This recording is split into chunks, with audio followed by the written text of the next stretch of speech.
चौधरी साहब, आप का मौक़िफ़ जो है बहुत से मामलात पे बड़ा वाज़ेह, बड़ा बोल्ड होता है। अब आपका जो सरेआम फांसी पे मौक़िफ़ है पूरी कौम को पता है।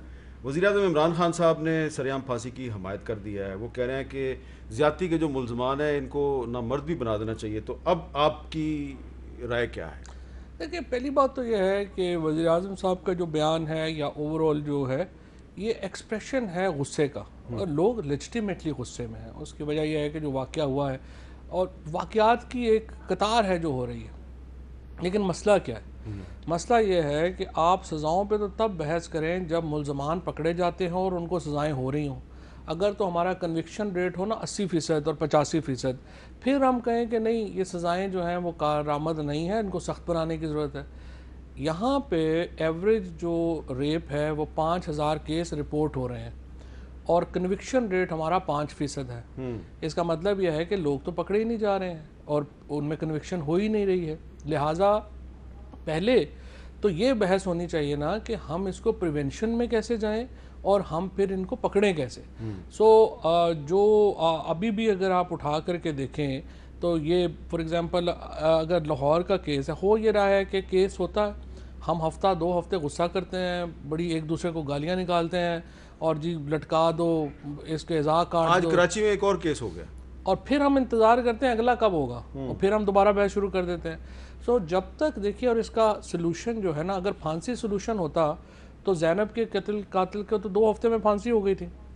अगर संसार करने से चीज़ें होती हैं तो मुदस्सर जो दूसरा था उसको तो संसार किया था लोगों को, तो फिर असूली तौर पे तो फिर नहीं होना चाहिए था। बहुत सारे लोगों ने, मैंने देखा सोशल मीडिया पे, जनरल ज़ियाउल हक का वो जो एक केस था, कहा कि उसके बाद 10 साल के हाँ, हुए पप्पू ही नहीं। पप्पू इसका मतलब पप्पू है के कि कातिल। लोगों को फिर हकीकत का ही नहीं पता। उसके बाद जो खौफनाक केस हुए, सफ़िया बीबी का केस हुआ, फिर उसके बाद नवाबपुर का वाक़या हुआ। इतने वाक़यात हुए, फिर वीना हयात का 1991 में आपको याद होगा बड़ा फेमस केस हुए। तो एक लंबी लाइन है केसेस की जो हो रही है और हम उसको नहीं रोक तो पा आप रहे। अपनी अपने मौक़िफ़ पे कायम हैं? देखिए ना, दुनिया में मैं ये कह रहा हूँ कि 193 में से 152 मुल्कों में तो फांसी है ही नहीं। यूरोप में तो फांसी ही नहीं है पूरे में, तो वहाँ पे फिर क्यों क्राइम रेट जो है वो हमसे बेहतर है। और रेप केसेस जो हैं या जिस तरह से, ये असल में इशू ये है कि अगर तो गुस्सा ठंडा करना है और लोगों को सरेआम फांसियों पे भी लगाएं, फांसियों पे भी लगा लें। मैं सिर्फ ये कह रहा हूँ कि उससे मसला हल नहीं होगा ठीक है। जब तक आप 4 जो शोबे हैं, यानी पुलिस, यहाँ रिपोर्टिंग नहीं होती। 5,000 केस तो रिपोर्ट हो रहे हैं ना।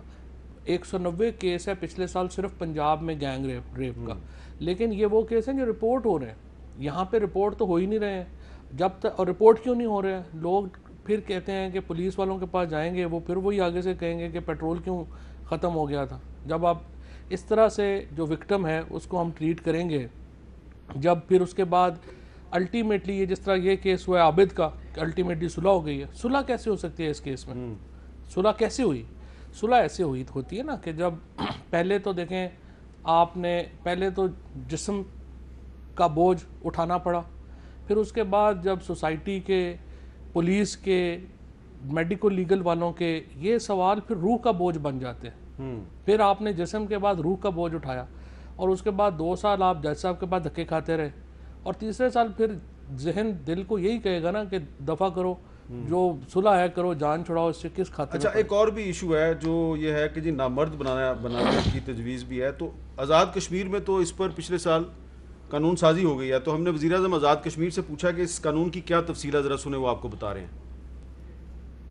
शुक्रिया जी मीर साहब। वो ऐसा है कि हमारे वज़ीर हैं इसके महाजरीन जम्मू कश्मीर से, रावलपिंडी से, कादरी साहब, तो वो जब अभी मिनिस्टर नहीं बने थे, उन्होंने प्राइवेट मेंबर के तौर पर जो है एक बिल इंट्रोड्यूस किया था, तो बाद में उसको हुकूमत ने खुद ले लिया और इस साल 3 जून को हमने वो बिल जो पास किया। तो उसको मैं आपको सैलिड फीचर्स बता देता हूँ कि उसमें यह है कि 18 साल से कम उम्र के लड़का और 18 साल से कम उम्र की लड़की, इनके साथ जो कोई ये जिनसी जो फेल का इर्तिकाब करेगा तो उसके लिए ये है कि उसको 3 सज़ाए मौत जुर्म की नौयत पर है कि किस तरीके से उसने जुर्म किया, या उसको उससे जिनसी क़ुव्वत से महरूम कर देना।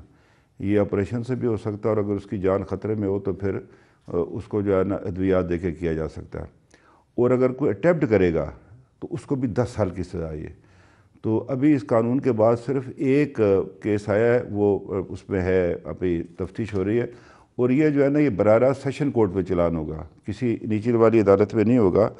और इसको जो है ना हमने ये देखभाल के ताकि ये डिटरेंट के तौर पर भी रहे और ऐसे लोगों को सज़ा भी मिल सके। तो ये कानून हमारी असम्बली ने पास किया है। अच्छा चौधरी साहब, ये काबिल अमल है ये कानून? आज़ाद कश्मीर में तो हो गया ये। नहीं फ्रैंकली इस पे जो फ़रूक हैदर साहब ने भी पढ़ा वगैरह कोई नहीं है कि ये है क्या।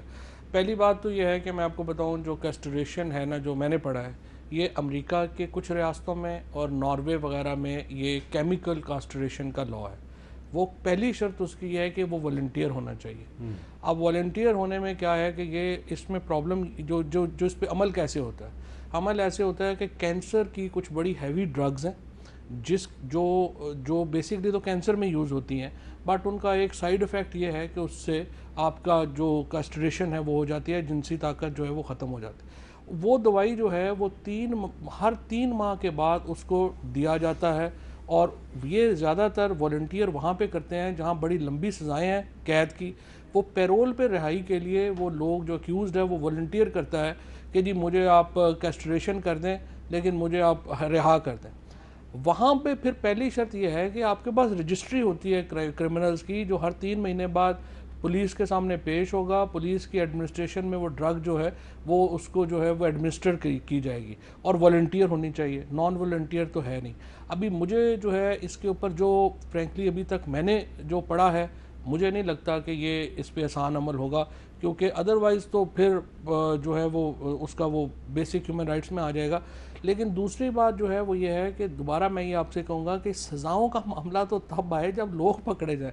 हम तो इस पर ही नहीं आ रहे कि हम लोग पकड़ने के ऊपर है नहीं है, और हमने अपना कान जो है ना वो पकड़ के हमने दौड़ लगा दी है कि क्या है। मैं ये कहता हूँ कि पहले हम इसको तो देखें कि हम कैसे कन्विक्शन रेट्स बेहतर करेंगे, कैसे हम लोगों को पकड़ेंगे, कैसे हम कन्विक्शन रोकेंगे। मैं आपको बताऊँ मिसाल के तौर के ऊपर, हमारे पास दुनिया के 2 सबसे बड़े डाटा हैं पाकिस्तान के पास।